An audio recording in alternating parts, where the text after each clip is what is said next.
Skeptics, have you had any encounters you truly can't explain? I tend to look for the most rational explanation, and while loving all things spooky, I'm very much a skeptic. However, this one encounter I can't explain. I worked at a well-known haunted theatre and had a few spooky incidents before this, but this event took the prize. I was cast in a small play where there was about a 25-minute stretch when everyone but me was on stage. Small show, one person backstage, three tops in the booth above the audience. This is a protected landmark, a well-known equity house where systems are old, but everything runs pretty professionally. Anyway, during this time not on stage, I would chill in my dressing room very much alone, listening to the action via an intercom system which ran through the row of windowless rooms above the space. During the performances, we kept the speakers low, about a 4 out of 10 on an old school knob system. A similar knob system controlled the mirror makeup lights. Think of a 1950s brass panel with those cylinders that you had to really twist to turn with an audible click. There was no way to bump into either of them accidentally to change the settings. One matinee, I was scrolling on my phone, overhead lights on and the mirror lights set to 6. The play quietly murmured in the background. Suddenly, this strange, high-pitched static roared over the intercom at full volume and my dressing room went totally black. Overhead and mirror lights out. I stuck my head out and down the hall, and while the rest of the lights were on, every room had that same strange, deafening static. It was so loud, the sound physically hurt my ears. I panicked that some breaker had blown and taken out the entire sound system, so I headed down to the stage. The noise was coming directly from the intercom, so I assumed the audience were also being blasted by this otherworldly noise. The static still overpowered in the stairwell, though once I swung open the fire door that connected directly to the stage, all the sound stopped. Backstage, everything was quiet. The show went on, audience unaware. I asked the single tech, who was also connected to the intercom system via a headset, what the noise was. She hadn't heard anything, and confirmed with the booth that nothing was out of order. No one else heard the static, no system was disrupted, nothing. Unnerved, I headed back upstairs, order now returned. I was still convinced about a singular breaker for the sound and blackout, or maybe a bizarre epileptic moment. However, when I returned to my still dark dressing room, I noticed the overhead light switch had been flipped down. Furthermore, my mirror lights and intercom system knobs had been turned completely off. Everything worked when I returned them to their original positions. It was midday. I was wide awake, not under the influence of anything, and certainly not thinking about the paranormal. No one could have been playing a trick. I was all alone. The professional tech team were all busy running a show. It's doubtful they would take the time to create a noise just to scare me alone. Plus, that still wouldn't explain the switches. My dressing room was small and opened directly into the hallway. There was no way anyone could have turned off the lights and the intercom system without me seeing them. I hadn't touched that wall or the panels at all, and on top of that, nothing explains the overwhelmingly high-pitched static blasting from a turned-off intercom, which apparently only I heard. I just know there was no physical way those switches could have moved, and it's that tiny but most realistic detail that weirds me out the most. Explainable or not, the room going totally dark with a loud screeching noise would be terrifying. Listeners, let me know if you can think of a logical reason why this might happen. For a while, my bedroom in my parents' house was an old playroom we just ended up chucking my mattress in on the floor. My brother played the drums for a bit, and my dad had built a drum riser for the set that was maybe a little less than 4 feet off the ground. My mattress was under this. One night it was very late and I was laying in bed watching YouTube. All of a sudden, I heard someone whisper, "Psst," as if they were trying to get my attention. I pretty much immediately turned my head toward the sound off instinct, and while in the middle of that motion, I kinda laughed to myself, how crazy would it actually be if someone was there? When I finished turning my head, I saw a very tall, impossibly dark silhouette standing next to my bed. It was leaning down under the riser and was probably about 3 feet from my face, but I couldn't make out any features. It was just crouching under the riser, waving its hand at me like a greeting.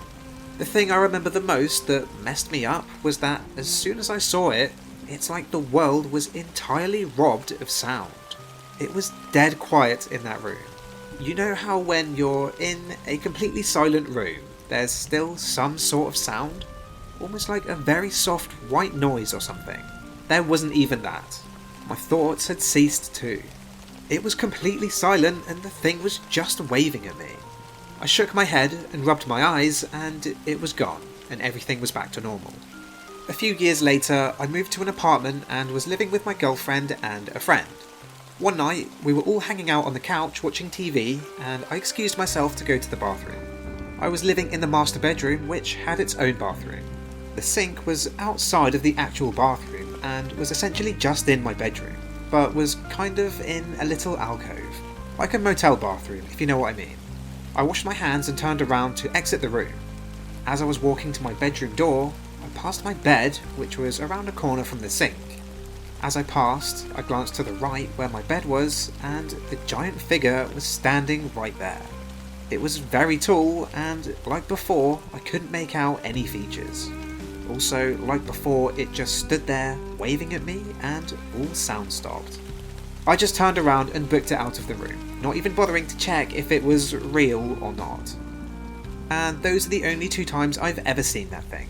I tell myself all the time that what I saw wasn't real, and there's any number of explanations as to how I saw what I saw, or at least what I thought I saw. But at the same time, I've never in my life felt something quite as unexplainable as that. It was the same thing. I saw it twice, and both times it seemed to suck all sound out of everything. I don't know. Maybe this all sounds silly, but I rarely bring this story up because I know it will be met with people who laugh at it or obviously don't believe it, and I don't blame them. But I think about it every day and can't shake the feelings I felt when I saw it.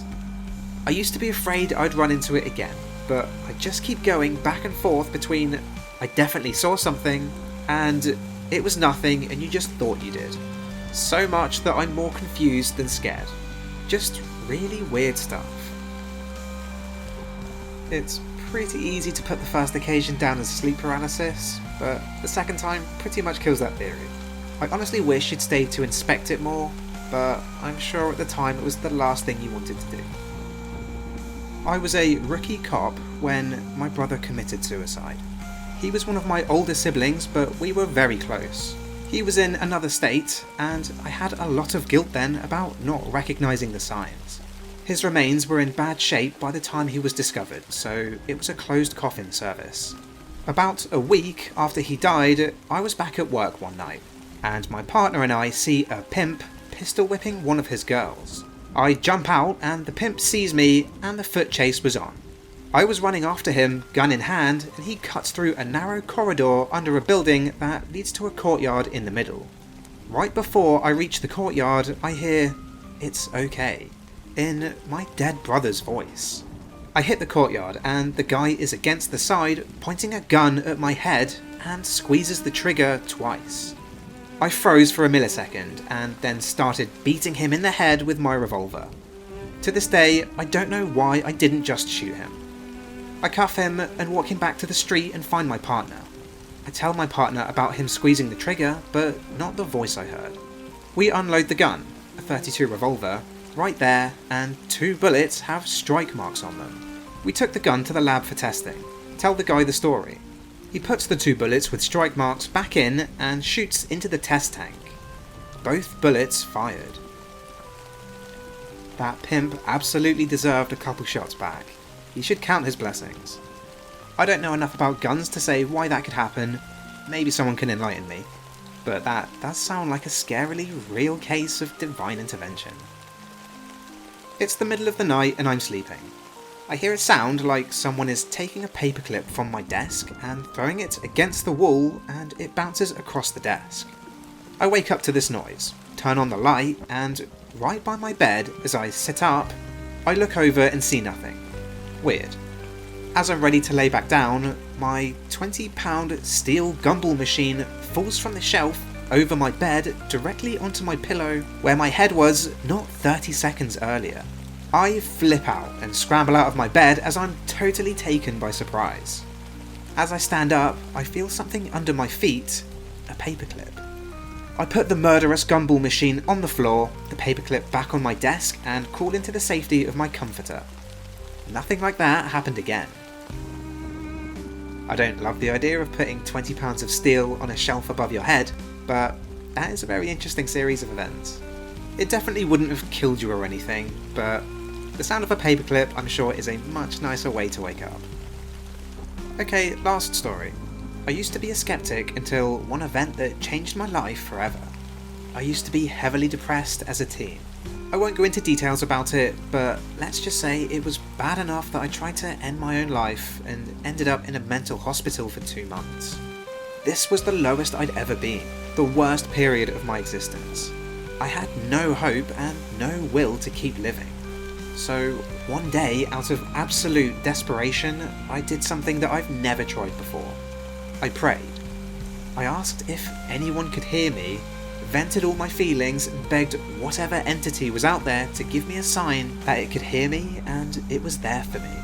I specifically asked for the sign to be a butterfly. 2 days later, my mum came to visit me at the hospital, and we went outside to take a walk. It was late December and very cold, snow and ice absolutely everywhere, temperatures far below freezing. As we were walking, I was mindlessly looking around and I spotted something weird on the wall beside me. I looked closer and I swear to God I'm not making this up, there was an alive butterfly just sitting there. It wasn't even wet despite being surrounded by snow. I knew it wouldn't have been able to hatch, let alone survive in these temperatures. Both me and my mum were confused, and we took it inside a building where I held it gently between my hands and warmed it up. It appeared completely black on the outside, but when it got warmer, it opened its wings, and I found out it was actually a peacock butterfly, also commonly referred to as peacock eye, because of the eye-like markings on its wings. When the butterfly became warm enough to fly, it started gravitating towards the window, and I knew it wanted to be let out. I knew it probably wouldn't survive, but I couldn't just keep it inside, so I relented and brought it back outside, releasing it. It stood on my finger for a while before flying away, and I swear on my life, it just straight up disappeared in midair. Full on gone. My mum was watching it with me, and I remember her asking, "Did that butterfly just vanish, or am I crazy?" It was just gone. I went and looked for it. There was snow everywhere, but I would have seen it on the ground without a doubt, but it wasn't there. I never saw it again. Ever since then, my life had completely changed, and I had frequent visits from a strange dream entity that just hangs out with me and gives me life advice. But that's a story for another day. I don't know what being I contacted that night, but it's changed my life and I'm immensely grateful to it. Not a particularly creepy one, but it's really great to see how something so trivial can completely change your life forever. Thank you very much for listening. If you have any creepy or unexplainable experiences, I would absolutely love to hear them, so put them in the comments. Please like and subscribe if you enjoyed this, and I'll see you in the next one.